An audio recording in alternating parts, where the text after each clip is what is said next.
guys, this is my daddy Jimoy. This is my dad. His name is Rob Jeremy A. Copioso. Nagtatrabaho siya sa bahay kasi may pambiling gatas. This is my mommy. May ginagawa niya sa bahay natin. Kasi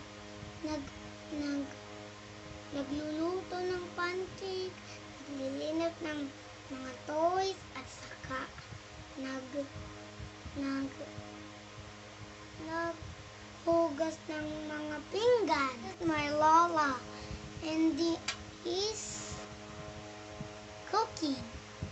Yung lolo ko, name niya ay Lolo Cap. Nag-drive. Gusto mo pong tumulong sa gawaing bahay? Opo. Anong mga gawaing bagay ang alam mo po? Naglilinis ng bahay. Ano pa po? Naglilinis ng kwarto. Sa labas. Ano pa po? Sa kitchen. Sa dining room. Yes. Nagpugat ng pinggan. Saka po, magluto ng pancake. Daddy, lola at lolo. Ako sa gawaing bahay. Bye-bye.